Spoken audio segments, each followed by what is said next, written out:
That's right, Vincent. The Zika virus has been found in the semen of an Italian man 6 months after his first symptoms, twice as long as in previously reported cases.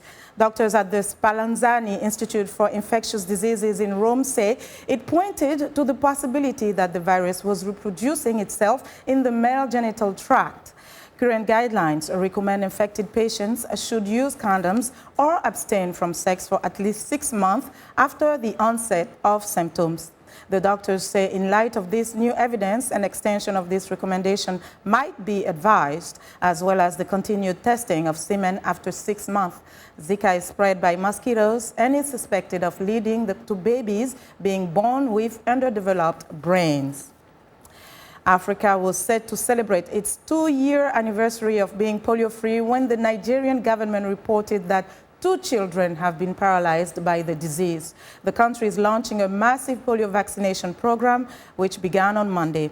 VOA's Carol Pearson reports on the challenges Nigeria and other countries face in getting to 0 cases of polio. The polio virus struck Nigeria again. It's the last country in Africa where this crippling virus exists. Now in the north, 2 children are paralyzed for life. The north is where Boko Haram militants have made vaccination campaigns dangerous. Dr. Mohammed Ali Pate helped establish trust with tribal leaders. He continues to work to end polio in his home country. That trust, we have maintained it.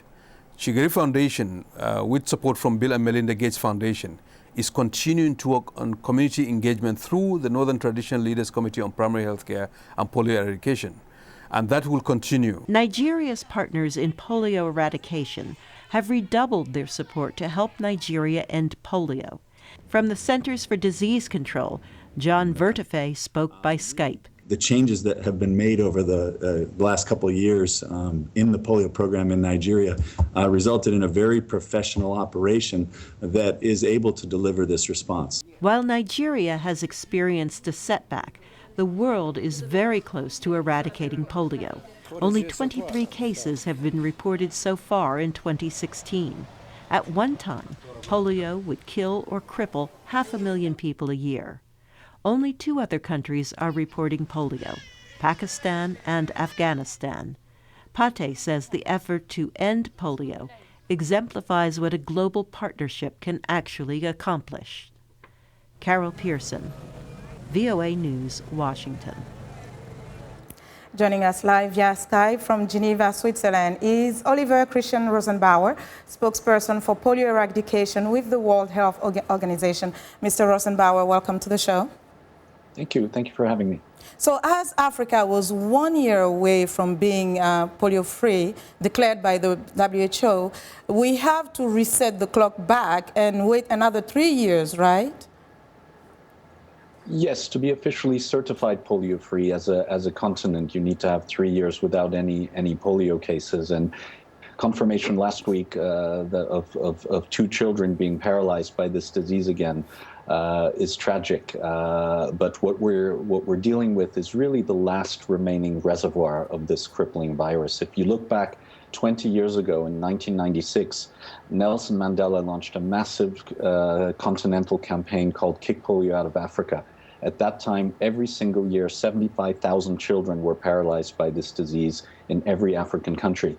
And now we've got it cornered, thanks to the leadership and engagement of African leaders right across the continent, to one relatively geographically limited reservoir where the virus still exists, and the key will now be to knock it out there as rapidly as possible. So while Africa has to wait 3 more years for being certified polio-free, hopefully this will happen, what does this mean for the global fight against polio? I think for the global fight, it really shows 2 things. Number one is it's not easy to eradicate a disease from the world. It's only been done one time before with smallpox in the 1970s. This is a virus that hides in places and then suddenly pops up again. The other thing that we need to learn from it is we really need to double our determination, because every single child that is now paralyzed by polio must be a reminder to us in the world this is an unnecessary paralysis. We have a vaccine available that protects children, and every child anywhere has a right to be vaccinated and protected from this terrible disease. And that is the goal. We've got it down, the virus, to the lowest levels we've ever had it. We haven't seen polio at all anywhere in Africa for more than 2 years.